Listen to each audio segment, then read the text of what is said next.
Selamat pagi pemirsa, potret buram masih menghiasi wajah koperasi di Indonesia yang hari ini memasuki usia ke-76 tahun. Koperasi masih terpinggirkan karena salah urus, koruptif, dan meninggalkan anggota yang seharusnya memiliki kedaulatan di dalam lembaga ekonomi rakyat. Selain karena tata kelola koperasi yang belum berbasis transparansi, akuntabilitas, dan partisipasi, pengelolaan koperasi masih politis, saling sikut, bahkan juga cakar-cakaran untuk berebut posisi di koperasi. Lantas kapan koperasi Indonesia bisa bangkit? Pemirsa, inilah editorial Media Indonesia di siang ini Rabu 12 Juli 2023 dengan tema Melecut Koperasi Naik Kelas bersama saya Leonard Samosir. Dan Anda semua para pemirsa bisa ikut menyatakan pendapat Anda nanti dengan menelepon nomor telepon 021 583 99 100. Dan pemirsa, pagi ini telah hadir bersama saya anggota Dewan Redaksi Media Group Arief Suditomo. Mas Arief, selamat pagi. Pagi, Leo. Selamat Hari Koperasi dulu ya. Selamat Hari ini Koperasi. Ya. Kita akan bicarakan soal bagaimana meningkatkan kelas koperasi, Mas Arief. Tapi sebelum kita bicarakan itu, pemirsa, kita lihat dulu ada beberapa berita yang diperhatikan juga oleh media Indonesia. Yang pertama adalah ini berita di halaman 2 terkait dengan penerimaan siswa baru ini, Mas Arief ya. Pelaksanaan teknis PPDB mesti dievaluasi. Kalau kita baca beritanya ternyata ada beberapa sekolah yang hampir tidak ada siswanya ini. Bagaimana ya Mas Arief ya? Itu merupakan salah satu cerminan dari betapa peraturan ini betapa susahnya untuk diimplementasi, tidak untuk semua daerah ya. Kalau di Jakarta kita melihat bahwa setiap kecamatan sudah memiliki SD, SMP, SMA negerinya sendiri-sendiri. Sehingga pada saat itu kita mendapati situasi seperti di Jakarta, setiap sekolah favorit itu pasti ada di wilayah masing-masing. Sehingga distribusinya akan sedemikian baik, sehingga sistem zonasi itu bisa diterapkan dengan baik. Tetapi itu tidak bisa diimplementasi di daerah-daerah lain. Seperti beberapa kota di Jawa Barat itu memiliki tingkat distribusi jumlah sekolah yang amat sangat timpang. Tidak merata ya? Tidak merata. Di satu tempat bertumpuk. Betul. Begitu? Jadi ada sekolah favorit yang jumlahnya sangat banyak di sebuah daerah. Tapi belum tentu setiap kecamatan itu punya SMP atau SMA atau SD negerinya sendiri-sendiri. Sehingga sistem zonasi itu merupakan salah satu hal yang sangat-sangat tidak pas untuk ditaruh di sana. Sehingga kalau kita dapati sekarang banyak sekali orang tua yang melakukan kecurangan demi anaknya bisa masuk ke sekolah-sekolah yang mereka inginkan, itu merupakan salah satu buah dari betapa tidak antisipatifnya pemerintah daerah untuk menyikapi sistem zonasi ini. Karena selain saya lihat bahwa tidak ada keinginan untuk segera melakukan pembangunan sarana pendidikan, mereka juga abai dalam hal melakukan pengecekan terhadap sistem ini.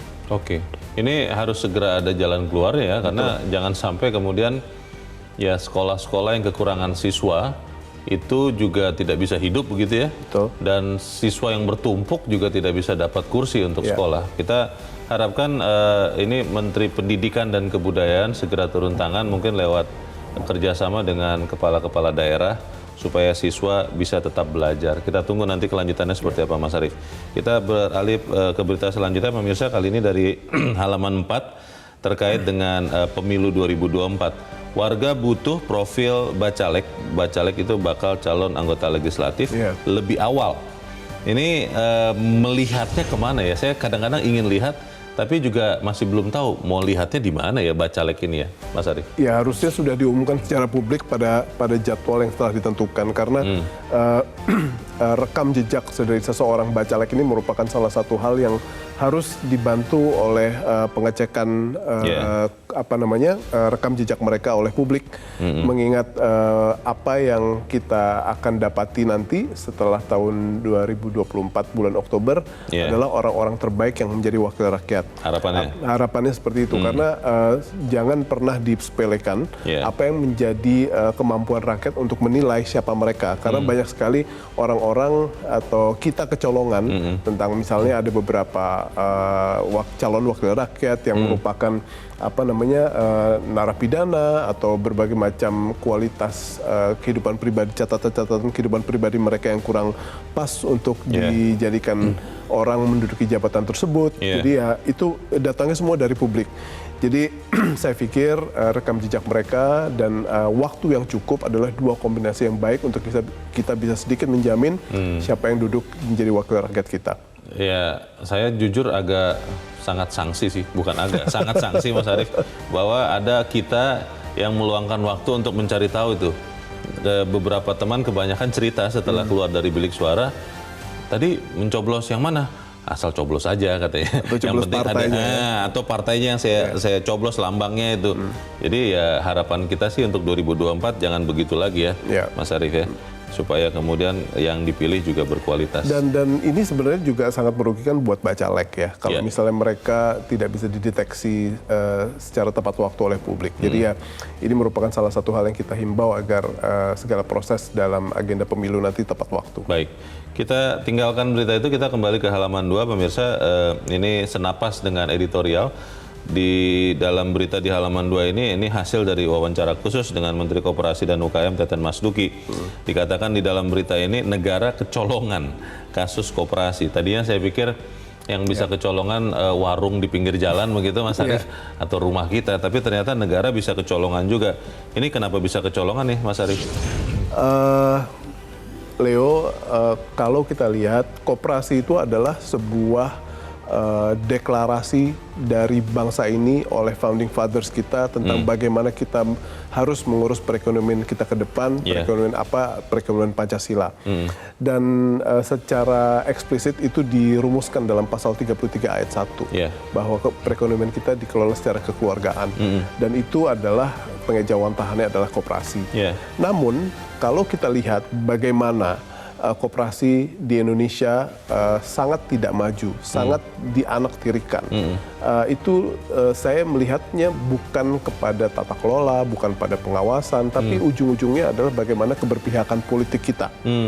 Kalau kita lihat bagaimana sekarang dengan undang-undang koperasi yang ada, undang-undang 25 tahun 92, itu sudah banyak sekali hal yang obsolete ya, sudah usang.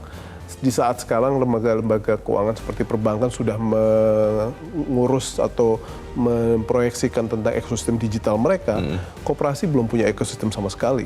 Kalau perbankan punya LPS, punya OJK, punya bank sentral, tidak ada hal seperti ini di dalam tubuh koperasi ekosistemnya. Sehingga itu merupakan salah satu PR kita.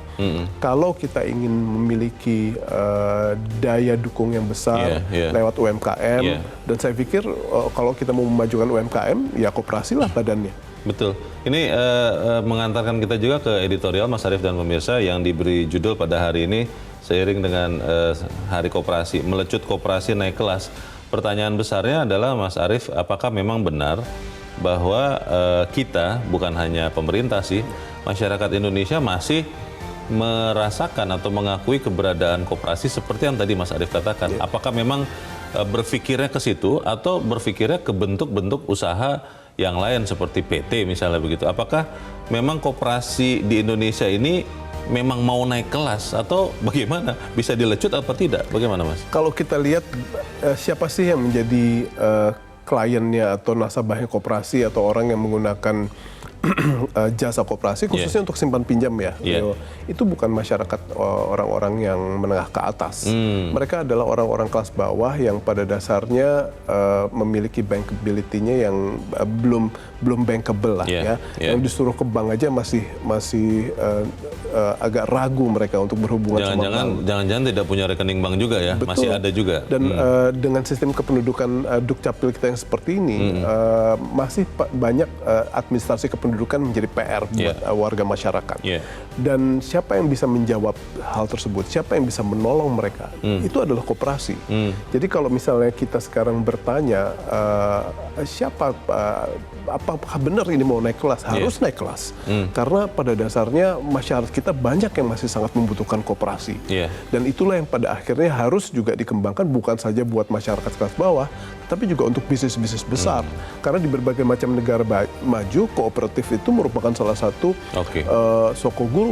Di kita ini dicantumkan loh di dalam Undang-Undang Dasar. Itu dia. Tetapi tidak mendapatkan tempat seperti halnya seharusnya. Itu dia Mas Arief, di Undang-Undang Dasar dicantumkan, tapi undang-undangnya saja sudah 30 tahun lebih. 30 tahun lebih. Itu benar-benar kita mau tidak meningkatkan kelas koperasi. Kita akan bahas itu Mas Arief, dan pemirsa inilah editorial Media Indonesia untuk hari ini Rabu 12 Juli 2023, melecut koperasi naik kelas.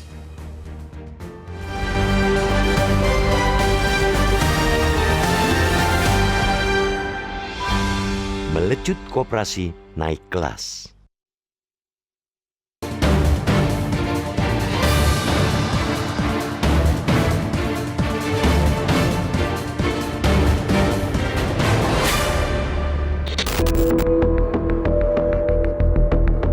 Potret buram masih menghiasi wajah koperasi di Indonesia yang hari ini memasuki usia ke-76 tahun. Koperasi masih terpinggirkan akibat salah urus, koruptif, dan meninggalkan anggota yang seharusnya memiliki kedaulatan di dalam lembaga ekonomi rakyat tersebut. Kasus sejumlah koperasi simpan pinjam yang belakangan ini marak melakukan penggelapan dana masyarakat menambah kusam wajah koperasi.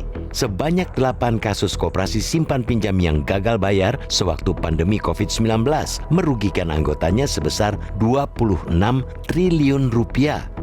Selain karena tata kelola koperasi belum berbasiskan good cooperative governance, yakni transparansi, akuntabilitas, dan partisipasi, pengelolaan koperasi masih politis, pengelolanya saling sikut, bahkan cakar-cakaran untuk berebut posisi di koperasi.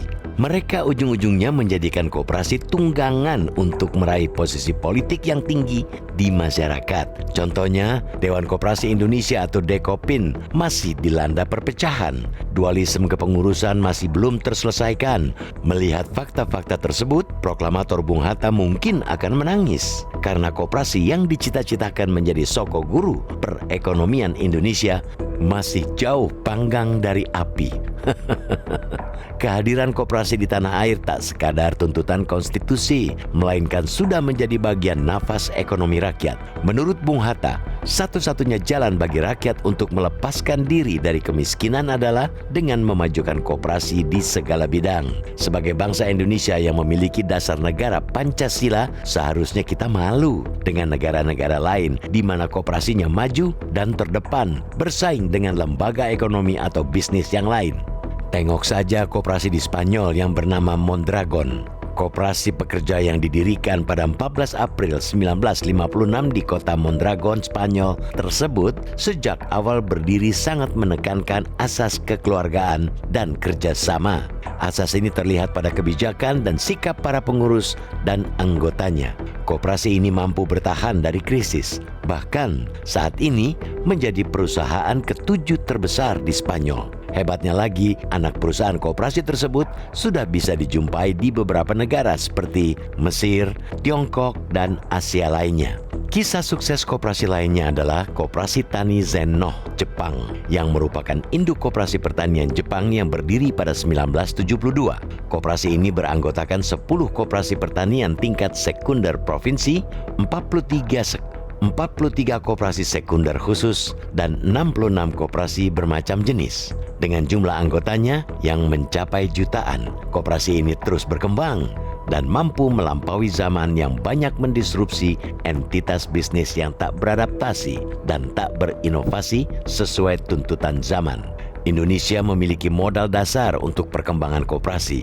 Secara historis, koperasi bagian dari perjuangan ekonomi rakyat. Secara konstitusi juga terlindungi. Berdasarkan laporan Badan Pusat Statistik atau BPS 2021, jumlah koperasi aktif di Indonesia sebanyak 127.846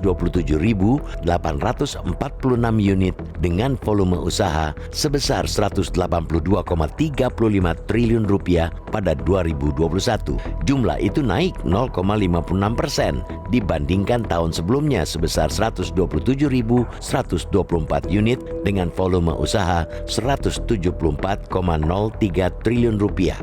Sebaran jumlah koperasi di Indonesia tertinggi berada di Provinsi Jawa Timur dengan total 22.845 koperasi.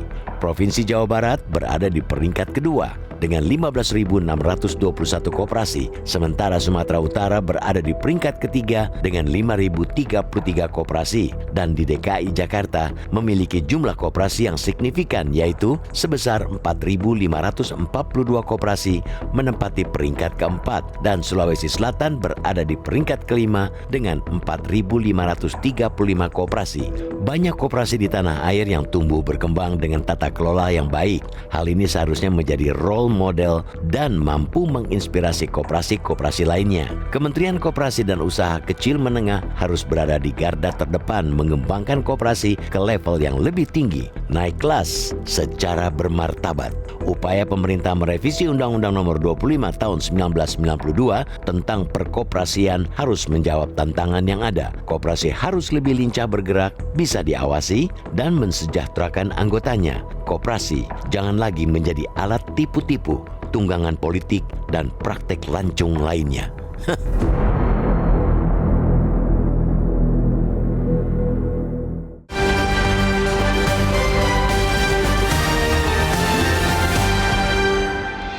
Di bagian berikut Anda bisa ikut menyatakan pendapat Anda, pemirsa. Untuk saat ini tetaplah bersama kami.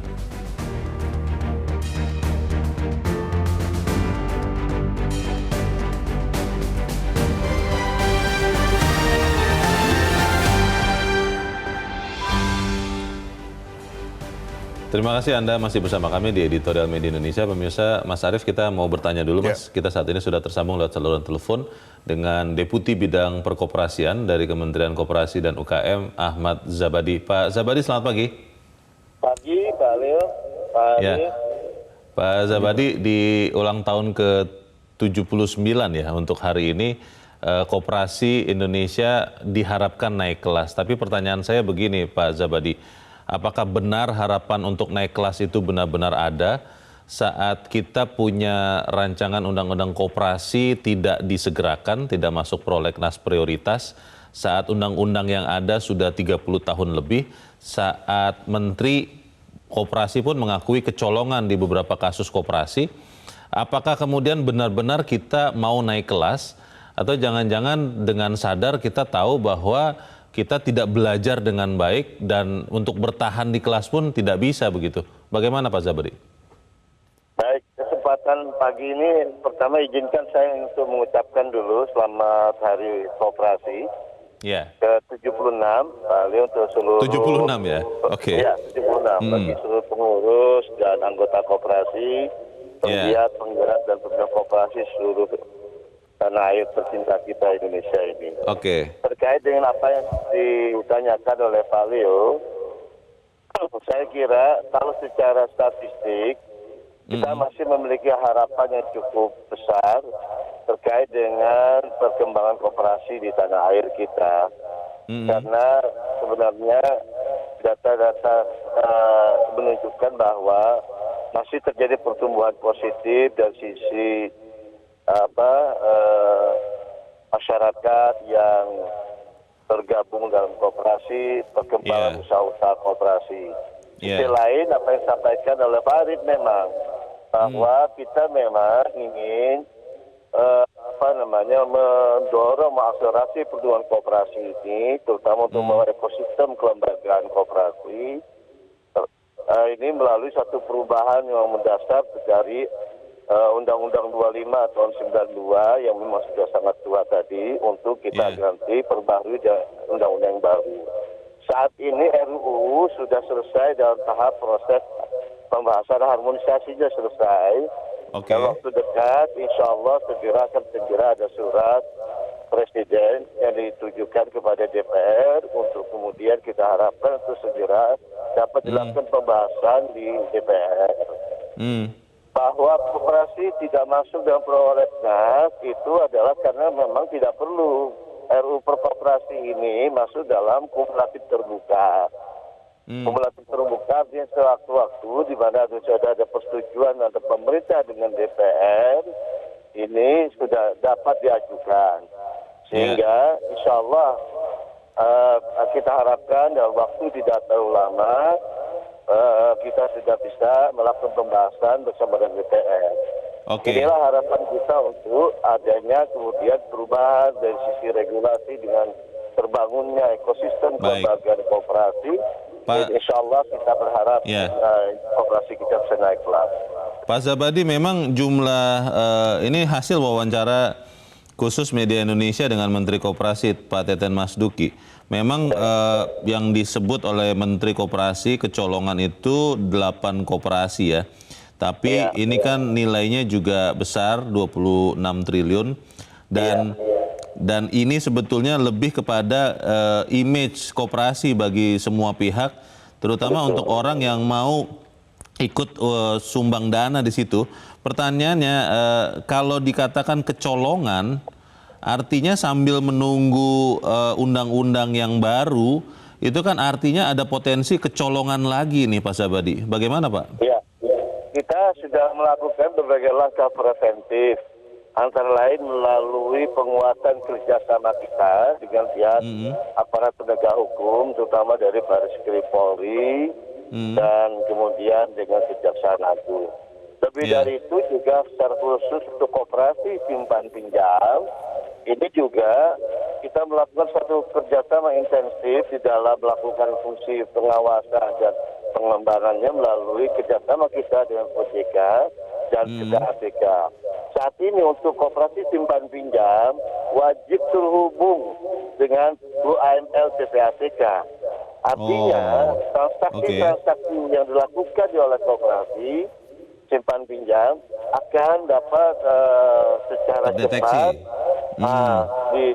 diketahui dan memang karena terhubung secara real time dapat dimonitor oleh PPATK. Baik. Ini samping itu kita juga sedang mengeluarkan beberapa kebijakan preventif sebelum kemudian kebijakan kita berlaku efektif ini RUU kita, yaitu adalah dengan melakukan moratorium untuk pembentukan koperasi simpan pinjam yang baru dan izin operasional bagi pengembangan usaha simpan pinjam koperasi. Tapi Pak Zabadi, dan terakhir kita baru saja menerbitkan Permenkop 8/2023 ini tentang usaha simpan pinjam koperasi yang berbasis risiko. Ini langkah-langkah preventif kita, Pak. Baik, Pak Zabadi, soal beberapa koperasi simpan pinjam yang menipu anggotanya, itu kan kita terkaget-kaget dengan beberapa penjahatnya, kalau saya boleh mengatakan, yang masih bisa melenggang, tidak juga dihukum begitu. Ini kan presiden buruk untuk kepercayaan bagi koperasi. Kementerian Koperasi tidak bertindak lebih lanjut, Pak, untuk membuat efek jera bagi para penjahat koperasi ini, Pak? Kalau kita lihat dari apa yang sudah kita sekarang ini, progres yang terjadi, lepasnya kemarin dalam putusan pengadilan tingkat pertama pengadilan negeri terhadap Indosurya, misalnya di Indosurya, itu kan kemudian melalui koordinasi dengan koperasi Bapak Menteri kita dengan Pak Teten dengan Pak Menko Polhukam, ini kemudian koordinasi kita juga kita lakukan aparat penegak hukum. Lalu pemerintah bersepakat untuk kemudian terus mengawal ini dan kemudian mengajukan kasasi kemarin, dan ya alhamdulillah sebagaimana diketahui oleh publik, kemudian putusan dari Mahkamah Agung itu menetapkan bahwa saudara Hedi Surya dari Indosurya itu dihukum 20 tahun. Lalu terhadap pelaku-pelaku lain yang terindikasi melakukan tindak pidana, ini juga sedang melakukan proses tindakan ya. Seperti kita ketahui misalnya untuk koperasi sejahtera bersama itu juga sedang proses pengadilan. Baik. Jadi ada upaya untuk membuat efek jera bagi para pelaku kejahatan di koperasi ya? Karena memang tidak boleh koperasi digunakan untuk praktek-praktek yang merugikan anggota dan masyarakat.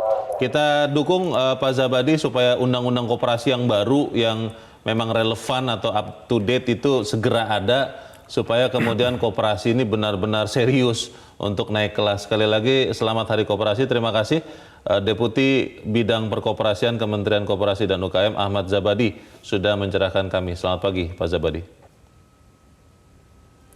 Dan pemirsa tetaplah bersama kami, Editorial Media Indonesia akan kembali selesai headline news pukul 7 waktu Indonesia Barat.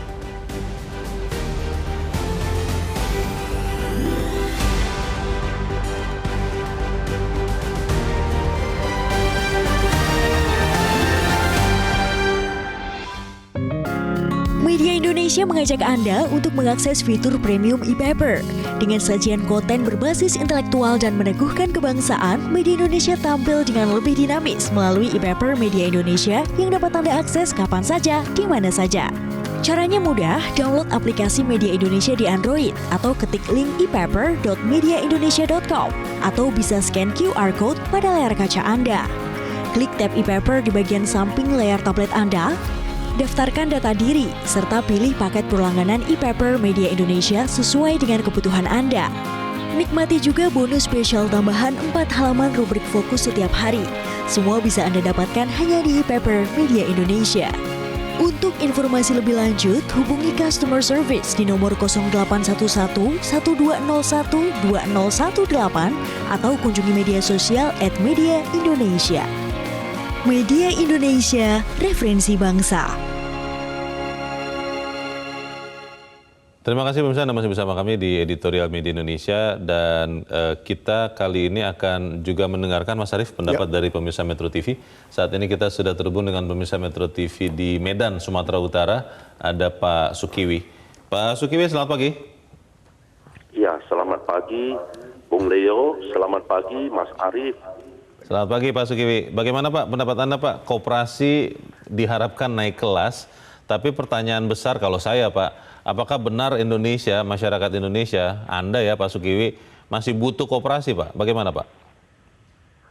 Ya, dengan perkembangan zaman yang sekarang ini, ya dibandingkan tahun 80-an, waktu tahun 80-an itu kita semangat sekali mendengar waktu kita masih sekolah di SMP, SMA ya.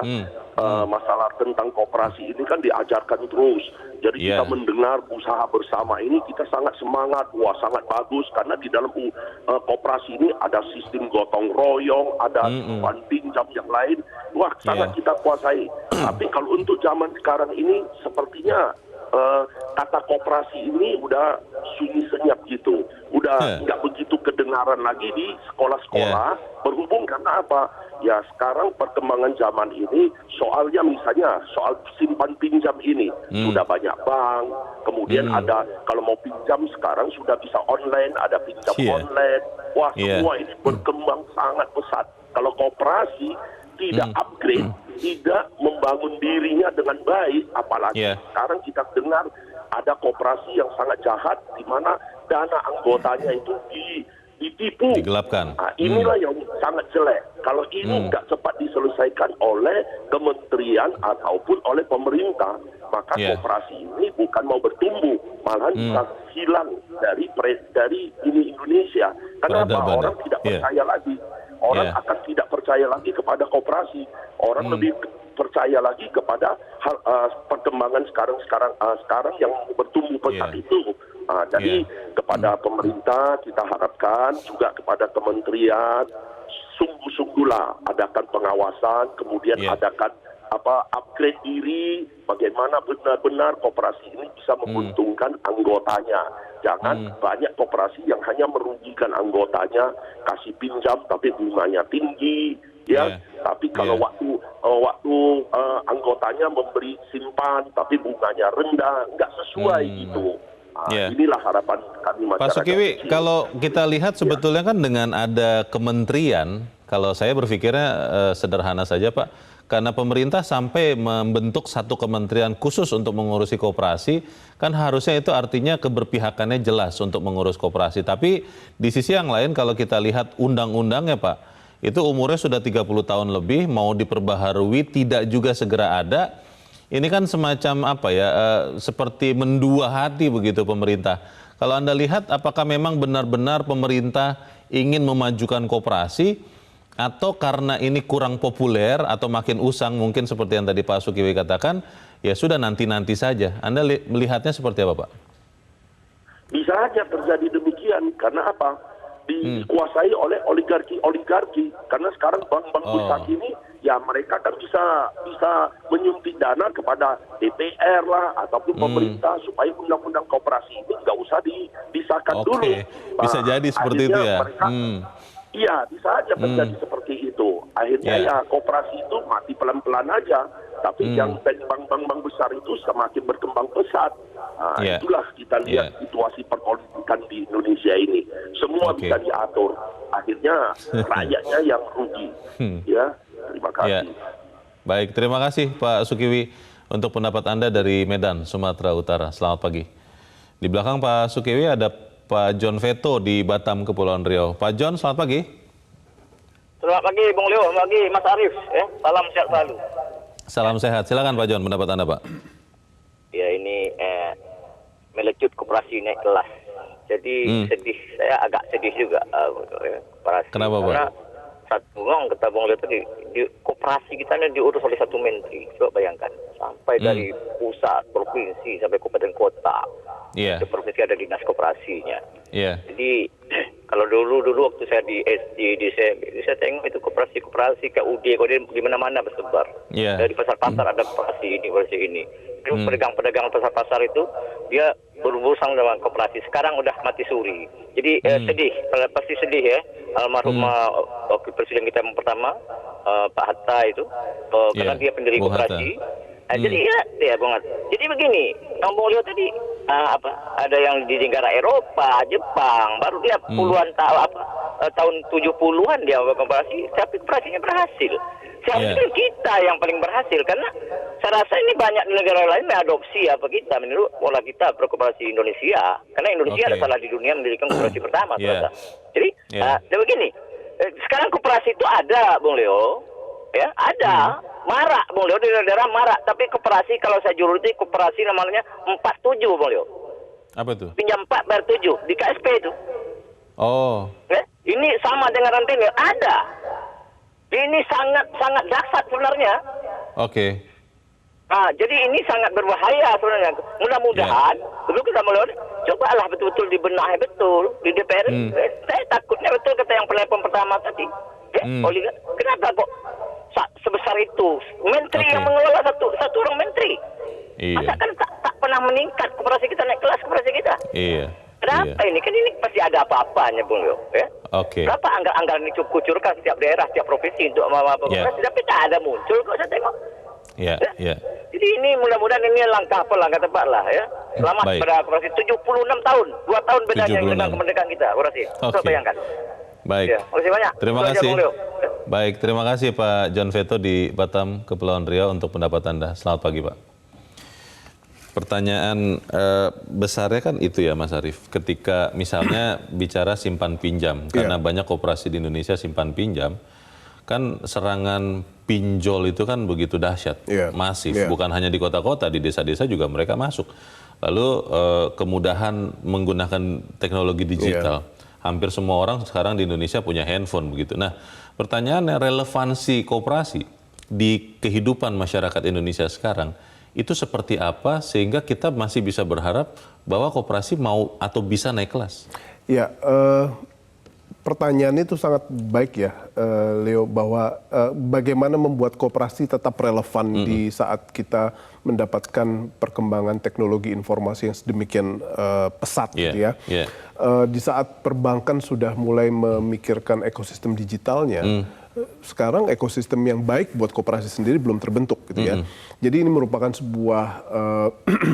sebuah PR yang amat sangat pelik buat kita semua, dan kita harapkan ini semua bisa dijembatani oleh, kalau misalnya rancangan undang-undang PPSK ini bisa segera diundangkan gitu. Karena kalau kita menunggu RUU Koperasi ini kan sudah nyata-nyata itu tidak termasuk dalam 39 prolegnas prioritas yang akan dibahas sampai tahun 2024 bahkan. Jadi kalau misalnya kita mau memasukkan itu agenda di tengah-tengah tahun 2023 ini pasti amat akan sulit untuk bisa memasukkan agenda tersebut kemungkinan besar tidak bisa proses legislasi ya.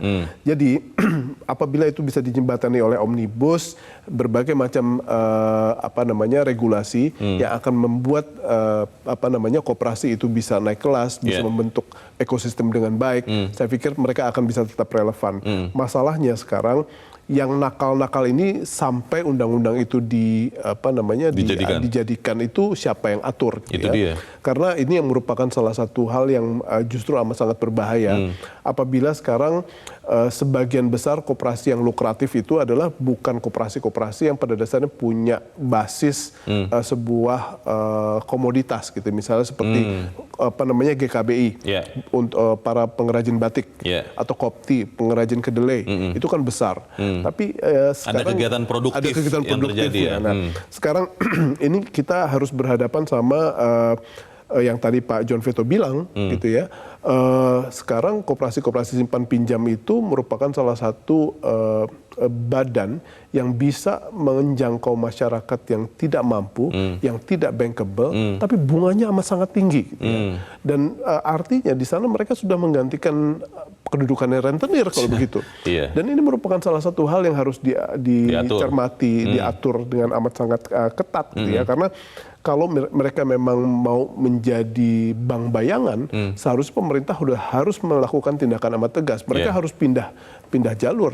Kalau mau jadi koperasi, mereka harus melakukan tata laksana koperasi yang baik. Kalau tidak ya jadi BPR atau masuk di bawah naungan OJK. Nah, ini merupakan salah satu PR kita. Karena saya melihat ya, kementerian itu sebenarnya memiliki tools, peraturan, karena setiap tahun koperasi itu harus lapor ke kementerian. Jadi sebenarnya kementerian itu pegang data, mana yang bagus, mana yang enggak, atau mana yang enggak lapor, atau mana yang rajin lapor. Sehingga kalau misalnya sekarang kita punya 127.000 koperasi, dan itu merupakan salah satu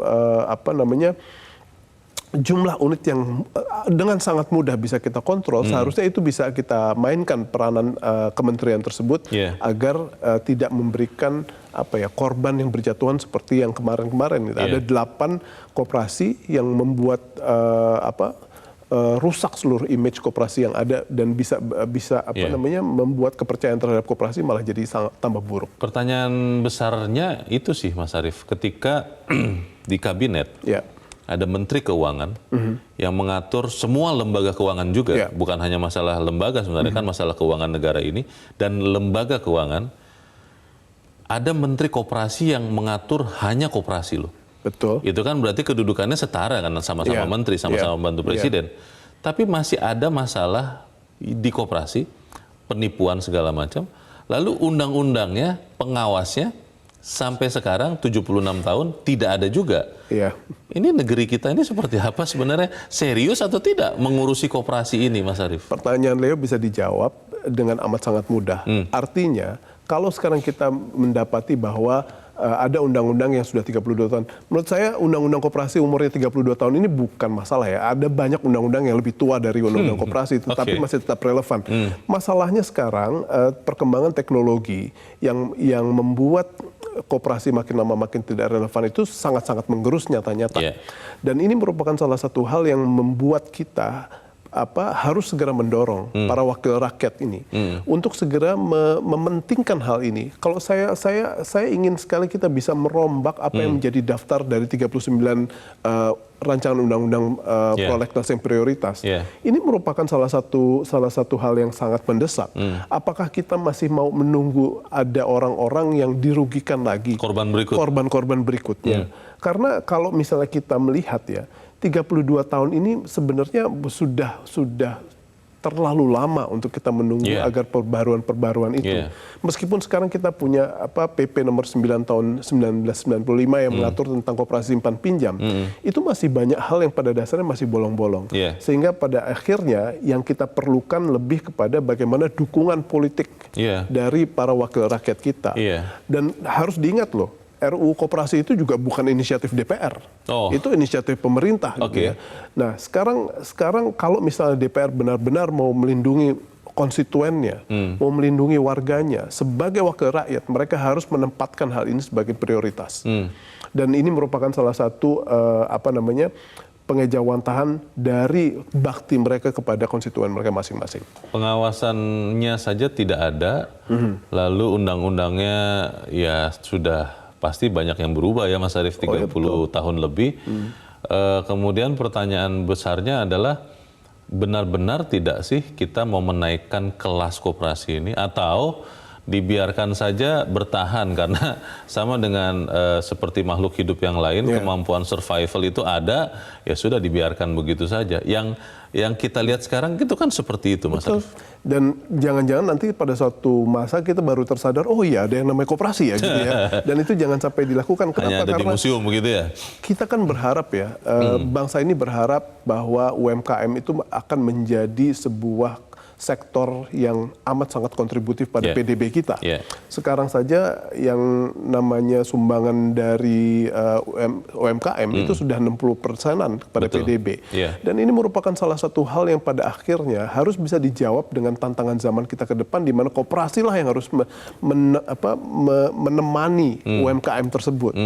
Dan kalau misalnya sekarang kita masih punya perkembangan ke depan di mana koperasi kita 127.000, total asetnya 182 triliun, itu kan masih sangat kecil dibandingkan dengan apa yang kita harapkan. Dan kalau misalnya ini merupakan salah satu hal yang benar-benar diniatkan oleh publik, diniatkan oleh partai politik, diniatkan oleh anggota DPR atau oleh pemerintah sekalipun untuk bisa dibesarkan, tunjukkan sekarang komitmen politiknya. Masukkan RUU Koperasi ke dalam prolegnas prioritas. Karena tanpa itu kita tidak akan mendapatkan hal yang real untuk pada akhirnya menjadi basis untuk melindungi anggota koperasi untuk membangun koperasinya. Oke, pertanyaan yang menarik adalah apakah masuk prolegnas saja kan tidak ya Mas prioritas? Apakah di tengah tahun politik seperti sekarang, koperasi ini masih bisa dipikirkan, masih bisa dicoba untuk naik kelas, karena semuanya fokus kepada Copras dan Capres. Kita akan bahas di bagian berikut. Mas Arief, pemirsa tetap bersama kami. Editorial Media Indonesia segera kembali.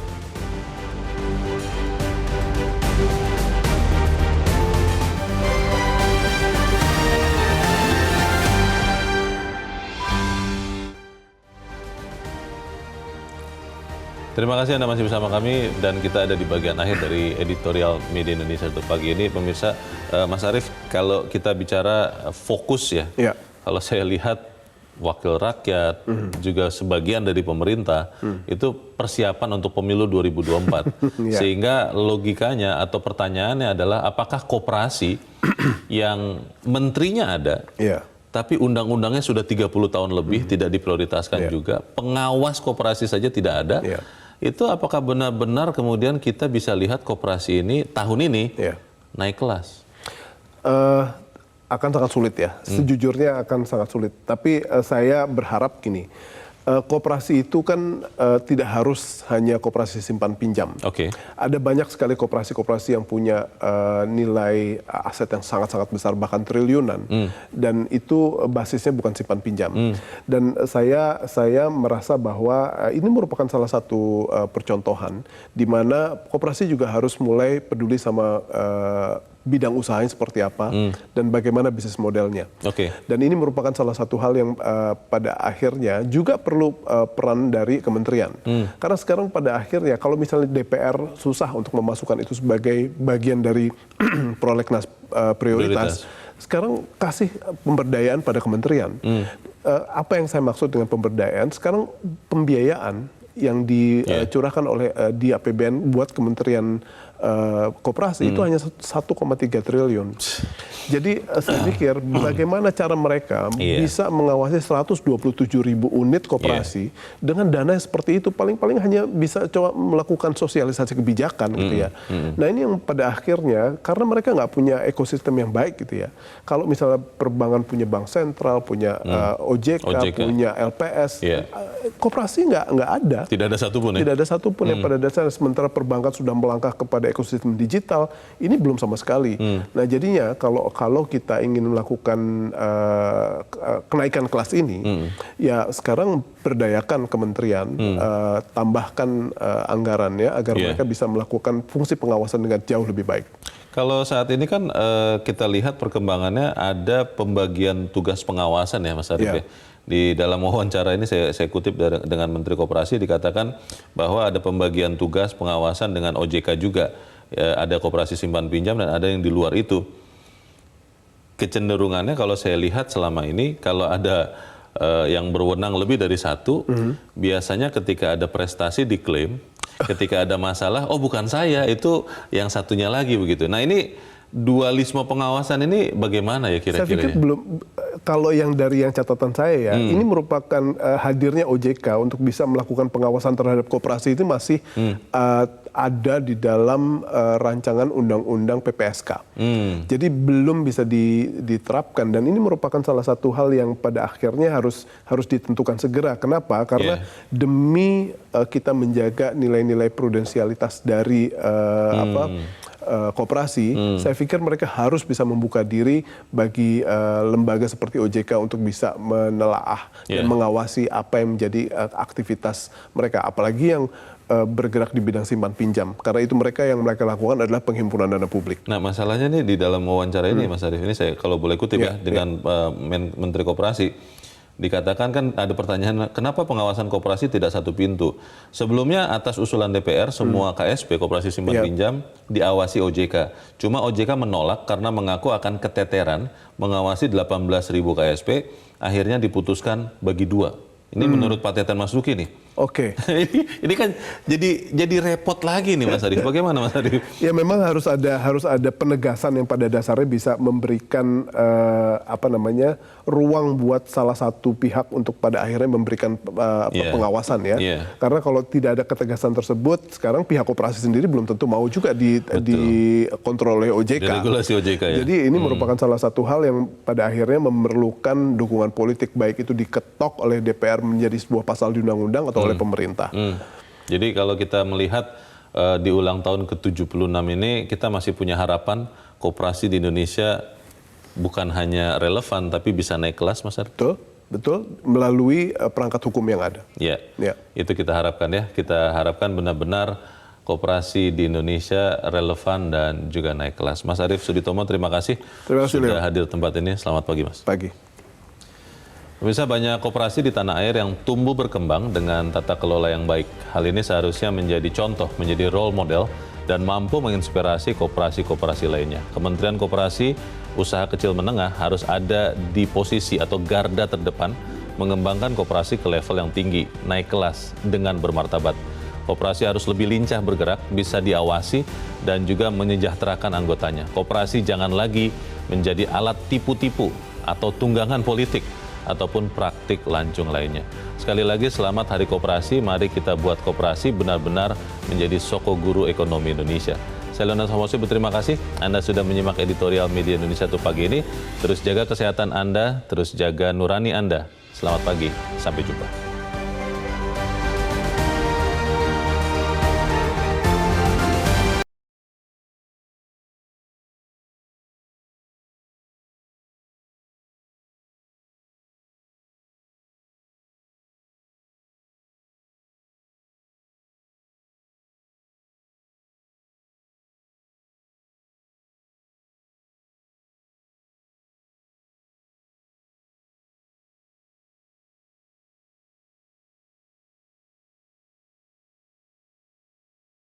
Metro TV